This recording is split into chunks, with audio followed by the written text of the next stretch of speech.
Welcome back नाजरीन। नाजरीन, break में हमें ज्वाइन किया है टाइम मशीन वाली खातून ने।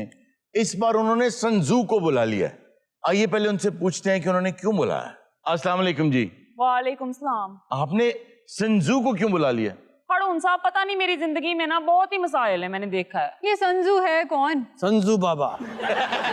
कोई आज से 2500 साल पुराना कैरेक्टर है ये चाइना में था और उस वक्त चाइना एक मुल्क नहीं था, बहुत सी रियासतें थी। उस दौर में बहुत सी जंगें लगी रहती थी। तो उन जंगों में होता क्या था कि जितने लोग थे लड़ने वाले वो सारे उसी इलाके के थे। लड़ने का अंदाज भी एक ही था और लड़ने का अंदाज ये था कि बस तलवार पकड़ो तो पै जाओ और घुस जाओ अंदर, और जितनी चलती है चला ही जाओ, तो जो खुद पे चल गई तो गिर जाओ।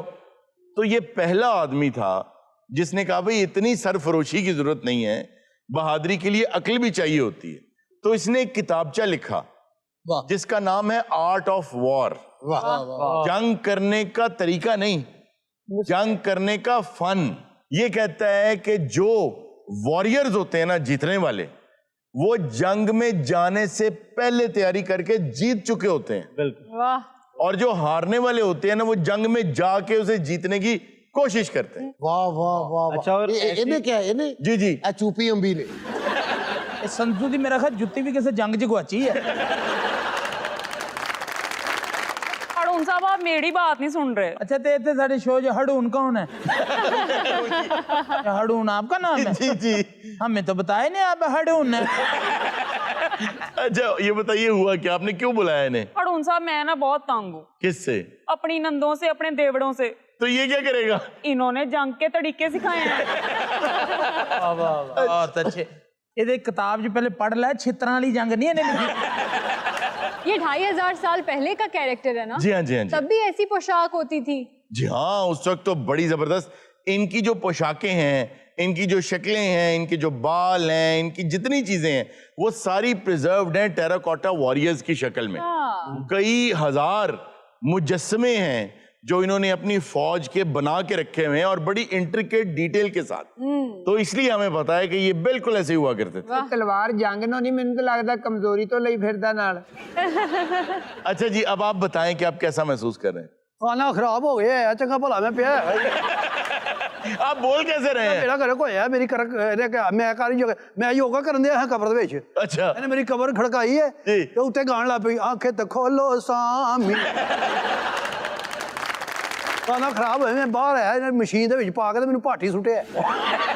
पाठी डिग्या ना, एक पहलवान ने मेरा हाथ फड़िया, उसदी भाषा मेरे च आ गई है। पहलवान ने तेरा हाथ फड़िया, भाषा आई है, सेहत नहीं आई तेरी। आ मेरा भरा नहा के तेनू होश आवे की करन दिया।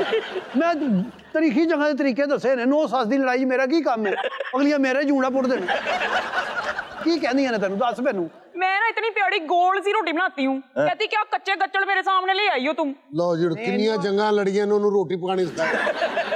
रोटी का मसला है, मैनू दस, मैं तो तंदूर तो तेन ताजिया लिया। और पता लगे 6 महीने बाद भाटिया ने दुकान पाई है, जंगजू रेस्टोरेंट। आपके घर में जो मसले मसाइल हैं, संजू उसमें क्या कर सकते हैं? मेरी बात सुनो तुम। मेरी जो ननान है ना, वो हर दूसरे दिन साढ़े अपने बच्चे लेके मेरे घर आ जाती है। आप अपनी किताब में से पढ़ के बताएं कि मैं ननान के साथ क्या करूं। मैं तुहानू तो पढ़ के दसना है तंग लड़न की केड़ी गल हैगी है। ननान दा नाम की है? इड़म। इरम। उम्र कितनी है? 34 साल। बच्चे कितने है ने? 4। तेरी ननान बहुत चलाक हैगी है, तेरे ते जादू टूना चले आई। अज तू जाके ना हांडी दे थल्ले वेखना ही इन्नियां सूइयां पईयां होंदियां ते नाल इक धागा भी होएगा ते ओ फड़ के ना ते मैनू दे, मैं ते अपने कपड़े सीवां। अच्छा, ये बिल्कुल जेन्युइन संजू है, क्योंकि उनका बहुत फोकस होता था कि अपने जो दुश्मन है उसके बारे में पूरी मालूमात आपको होनी चाहिए, फिर आप कभी भी जंग नहीं हार सकते। ना एवं नहीं होंगे, मुछाली सरकार तुहानू पता है। जितने दुनिया के फाइटर्स हैं वो उसकी किताब जरूर पढ़ते हैं। इन्होंने ये सिखाया कि स्ट्रेटजी के जरिए भी वॉर जो है वो जीती जा सकती है, जो कि आज के दौर में 5th जनरेशन वॉरफेयर है कि आपको मैदान में नहीं जाना पड़ता। आप अपने बयानबाजी के जरिए आप डेमोक्रेसी के अंदर रहते हुए डायलॉग करो, डायलॉग करो, डायलॉग करें। डायलॉग दी भी जंग होंदी, प्यार मोहब्बत दी भी जंग होंदी है। ये कहता था कि लोहा चलाने की जरूरत नहीं है, लो बेचो फैक्ट्रियां बना के बस। अच्छा मेरी बात सुने। हाँ, मुझे जो है ना भाभी नहीं अच्छी मिली, मेरी माँ को बड़ा तंग करती है। तुहानू किहने क्या रिश्तेदारी रिश्ता करो दे। और खतून साहब मैंने इतने कपड़े सिलवाए हैं सारे कटे हुए मिलते हैं मुझे। ਤੇ ਕੱਟ ਕੇ ਹੀ ਸੀਣੇ ਹੁੰਦੇ ਨੇ, ਹੋਰ ਸਿੱਧੇ ਹੀ ਸੀ ਦੇਣਾ। ਬਾਕੀ ਤੁਹਾਡੇ ਸ਼ੋਅ 'ਚ ਆ ਕੇ ਮੈਨੂੰ ਬੜਾ ਅੱਛਾ ਲੱਗਾ। क्या ਯਕੀਨ ਕਰੋ ਤੁਹਾਡੇ ਜਿੰਨੇ ਵੀ ਮੁੰਡੇ ਨੇ ਬਾਬਾ ਲੋਕਾਂ ਦਾ ਦਿਲ ਦੁਲ ਲਾਉਂਦੇ ਨੇ, ਉਹ ਪਿਛਲੇ ਦੋ ਨਾ ਤੁਹਾਡੇ ਲਈ ਫਾਇਦੇਮੰਦ ਹੈਗੇ ਨੇ ਤੇ ਨਾ ਕੋਈ ਤੁਹਾਡੀ ਜ਼ਰੂਰਤ ਹੈ। ਅਗਰ ਮੈਂ ਚਾਹਾਂ ਜੰਗ ਵੀ ਨਾ ਲੜੋ ਤੇ ਦੋਵੇਂ ਮਰ ਜਾਣ ਤੇ ਠੀਕ। नहीं नहीं यार कैसे ਇਹ कैसे ਕਿਸ ਤਰ੍ਹਾਂ ਸਰ? ਬਸ ਇਹਨਾਂ ਦੀ ਚੈੱਕ ਰੱਖੋ 2 ਮਹੀਨੇ। ਉਹਦੇ ਨਾਲ ਇਹ ਨਹੀਂ, ਇਹ ਜਲਦੀ ਮਰ ਜਾਏ। ਆਹ ਸਭ ਤੁਸੀਂ ਮੰਨੋ ਨਾ ਮੰਨੋ, ਇਹ ਮੇਰੀ ਗੱਲ ਨਾਲ ਹੀ ਮਰ ਗਿਆ ਹੈਗਾ ਜੀ। ਉਹ ਗਰਤਮਨ ਤੇਰੀਆਂ ਜੰਗਾਂ 'ਚ ਹੁੰਦੇ ਸੀ ਇੱਥੇ ਨੇ। अच्छा मेरी बात सुने, ਹਾਂਜੀ मेरे दियोड़ों का तो ब्याह कराए ना। ਉਹ ਮੈਂ ਤੇ ਸ਼ਾਦੀ ਦਫ਼ਤਰ ਖੋਲਿਆ, ਇਹ ਸਮਝ ਨਹੀਂ ਹੈਗੀ ਇਹਦੇ ਵਿੱਚ ਨਾ ਸ਼ੇਖ ਬੱਟ ਰਾਈ ਰਾਣੇ ਸਾਰੇ ਰਿਸ਼ਤੇ ਹੈਗੇ। संजू आपके मजबूत और घने बालों का राज क्या है? ਇਹ ਤਲਵਾਰ ਹੈਗੀ ਹੈ ਭੈਣ ਮੇਰੀ ਇਹ। वो कैसे ਜਿਹੜਾ ਮੇਰੇ ਵਾਲਾਂ ਲਾਉਂਦਾ ਨਾ ਮੈਂ ਉਹਦਾ ਹੱਥ ਹੀ ਵੜ ਦੇ। ਆਪਣੇ ਵਾਲਾਂ ਦੀ ਹਿਫਾਜ਼ਤ ਖੁਦ ਕਰੋ। ਇਹ ਦੇ ਨਾ ਅਗਰ ਕਿੱਥੇ ਪਟਵਾਉਂਦਾ ਰਿਹਾ। अच्छा मेरी बात सुने, ਹਾਂਜੀ मेरे सौड़े की ना खब्बी लात नहीं काम करती। ਅਜੇ ਕੰਮ ਨਹੀਂ ਕਰਦੀ ਤੇ ਤੈਨੂੰ ਇੰਨਾ ਤੰਗ ਕਰਨ ਦਿਆ ਨਾ ਕਰਨ ਦੇ, ਦਫਾ ਕਰ ਤੂੰ। मेरा जेठ ना काम पे नहीं जाता। ਉਹ ਮੈਂ ਕੀ ਕਰਾਂ, ਮੈਨੂੰ ਸਮਝਦੀ ਮੇਰੀ ਸਟੀਲ ਮਿਲ ਏ। ਨਹੀਂ ਜਾਂਦਾ ਕੰਮ ਤੇ ਤੇ ਜਾਏਗਾ ਹੀ, ਭੁੱਖਾ ਮਰੇਗਾ। ਮਹਿੰਗਾਈ ਤੇ ਦੇਖੋ ਕਿੰਨੀ ਹੋ ਗਈ। ਮੈਂ आपने मेरा कोई काम ही नहीं करना था तो फिर आप आए क्यों हैं यहाँ पे? मशीन में तो बड़े शौक से बढ़ गए थे आप। ਉਹ ਤੇ ਇਹਨੇ ਆਪਣਾ ਜੁੱਬਾ ਧੋਣਾ ਸੀ। ਮਾਰੇ ਕੱਪੜੇ ਧੋਣ ਵਾਲੀ ਮਸ਼ੀਨ 'ਚ ਬੁਲਾਇਆ, ਦੂਜੀ ਮਸ਼ੀਨ ਹੈਗੀ ਏ। ਮੇਰਾ ਇੱਕਦਮ ਧੂਆਂ ਜਿਹਾ ਬਣਿਆ ਤੇ ਮੈਂ ਅੱਖ ਖੋਲੀ ਤੇ ਮੈਂ ਭਾਟੀ ਸਾਂ। बड़ी फैसिनेशन हो रही है इनके आने से ना। क्या ये 2500 साल पहले का ये कैरेक्टर है, तो मुझे बड़ा शौक है कि मैं देखूं कि उस वक्त क्या होता था, लोग कैसे रहते थे। ਆ ਜਾਓ ਮੇਰੇ ਨਾਲ ਹੀ ਚੱਲੋ ਤੁਸੀਂ। जो 2500 साल पुरानी बात आप कर रहे हैं ना, कई हजार साल पुराना एक माबद है जो एक मकबरा है जो आज तक बंद है। कहा यह जाता है कि उसके अंदर जो उस वक्त का चाइना पर राज करने वाला आदमी था, उसने उस वक्त उसके अंदर एक शीशे का समंदर बनाया था। शीशे का समंदर शीशे का समंदर कैसे?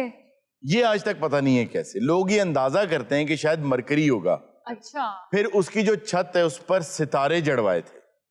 उसके बाद एक पूरी कहकशां अंदर बनाई थी और अंदर उसने एक ऐसा माहौल क्रिएट किया था जो उस वक्त दुनिया में कहीं नहीं था और उसको आज तक खोला नहीं गया। तो सर फिर पता कैसे चला ये सब? किताबों में, डायग्राम्स में, तस्वीर में जो बनाई गई, और उसे खोला आज तक इसलिए नहीं गया कि इतने हजार साल के बाद अगर उसमें सुराख किया गया या उसको खोला गया तो आज की फिजा उसको बर्बाद ना कर दे। तो इससे तो ये लगता है कि वो लोग हमसे बड़े आगे थे। अगर आप ये कह रही हैं तो ये जान लें कि दुनिया में ऐसा माना जाता है कि कम से कम 2 मर्तबा इंसान ने इतनी तरक्की की है कि वो दूसरे सियारों तक गया और वापस आया। आप भी कुछ ऐसा करे ना कि मेरी सास दूसरे सियाड़े पे चली जाए। ਤੇ ਮੈਂ ਨਾਲ ਹੀ ਜਾਣਾ, ਮਸ਼ੀਨ 'ਚ ਵਾੜ ਦੇ, ਮੈਂ ਉਸੇ ਲਾ ਦਿਆਂਗਾ। नाज़रीन वक्त तो एक छोटे से ब्रेक का, कहीं मत जाएगा, भी मिलते हैं ब्रेक के बाद। ਜ਼ਿੰਦਗੀ ਮੌਤ ਦਾ ਮਸਲਾ ਵਾ। जी जी जी। ਇਹ ਰਿਪੋਰਟਾਂ ਜਿਹੜੀਆਂ ਤੇਰੀਆਂ ਆਈਆਂ ਵਾ, ਇਹ ਦੇਖੋ ਜੀ, ਪਹਿਲੇ ਤੁਹਾਡੇ ਦਿਲ ਦੇ ਵਾਲ ਖੁੱਲੇ ਆ। ਤੇਰੇ ਸਿਰ ਦੇ ਖੁੱਲੇ ਆ।